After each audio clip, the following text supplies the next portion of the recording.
প্রধান উপদেষ্টার সঙ্গে রুশ উপপ্রধানমন্ত্রীর সাক্ষাৎ। প্রধান উপদেষ্টা অধ্যাপক মোহাম্মদ ইউনূসের সঙ্গে রাশিয়ার উপপ্রধানমন্ত্রী অ্যালেক্সি ওভারচুক সাক্ষাৎ করেছেন। আজ বৃহস্পতিবার চীনের হাইনান প্রদেশে বিএফএ আন্তর্জাতিক কনভেনশন সেন্টারে অনুষ্ঠিত বোয়াও ফোরাম এর এশিয়ার বার্ষিক সম্মেলনের ফাঁকে উভয়ের এই সাক্ষাৎ অনুষ্ঠিত হয়। এছাড়া পিপলস ব্যাংক অফ চায়নার সাবেক ডেপুটি গভর্নর মাদাম উ জিয়াও লিংও প্রধান উপদেষ্টা অধ্যাপক ইউনূসের সঙ্গে সাক্ষাৎ করেন।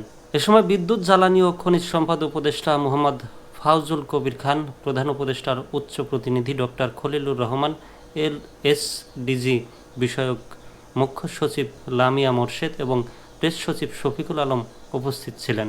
দেখেন, একটা প্রচলিত কথা আছে, জাতে জাত না মিললে কুটুম হয় না। তো ডক্টর ইউনূস যেই লেভেলের, বা প্রচলিত কথা দিয়েই বলি, যেই জাতের, তার সাথে তো সেই জাতের মানুষেরই উঠা বসা। কি বলেন?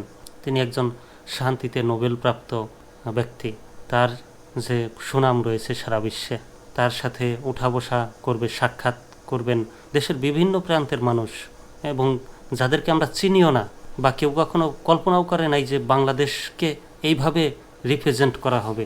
ডক্টর ইউনূসের প্রধান উপদেষ্টার এখন যে সাক্ষাৎ, আগের সাক্ষাৎগুলো বৈশ্বিকভাবে একভাবে উপস্থাপন করা হতো, বা বৈশ্বিক নেতারা একভাবে নিত।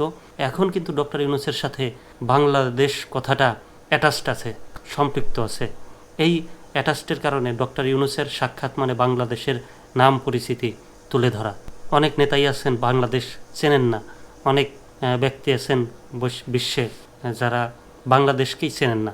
তো এই মুহূর্তে যে সাক্ষাৎগুলো হবে, বা প্রধান উপদেষ্টা থাকাকালীন ডক্টর মোহাম্মদ যে সাক্ষাৎগুলো করবেন, তাতে কিন্তু বাংলাদেশের সুনাম বয়ে আনবে বিশ্বে।